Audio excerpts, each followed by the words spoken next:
The Whisperers. In a gray English town where the rain seemed to wash away all color, Mrs. Ross lived in a dim, crumbling apartment on the upper floor of an old building. The walls were stained, the wallpaper peeled, and the light bulbs flickered weakly, as if tired of the effort. The rooms were nearly empty except for a sagging chair, a few dishes, and a photograph of a man who hadn't been home in years. She was old, not just in years, but in spirit. Her thin hands trembled as she made her tea, and her voice, raspy and hesitant, filled the silence as she muttered to herself, but she was not alone, not entirely. There were the Whisperers, soft, unseen voices that seemed to drift through the air vents and settle in her mind. Sometimes they comforted her, sometimes they frightened her. She never knew whether they were real or imagined, but she spoke back to them just the same. "Don't think I don't hear you," she would whisper to the corners of the room. "I know what you're saying."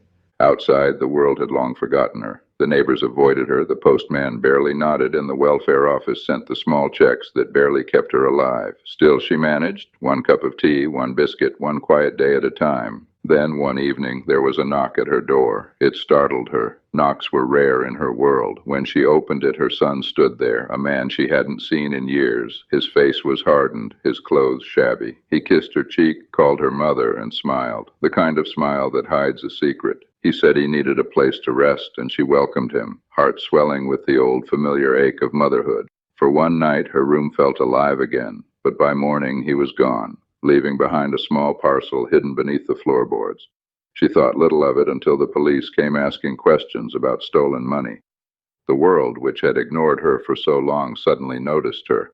Social workers came. Police searched.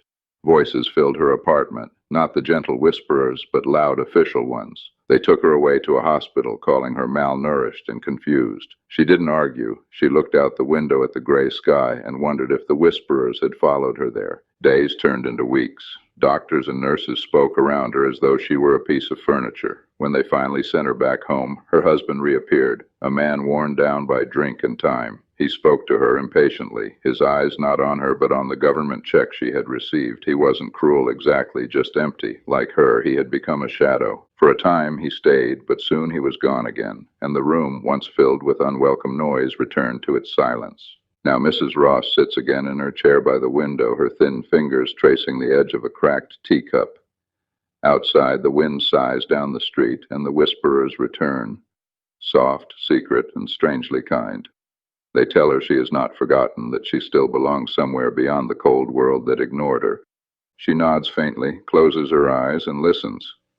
In the dim light of her lonely flat, the whisperers keep her company, the only voices that never left her.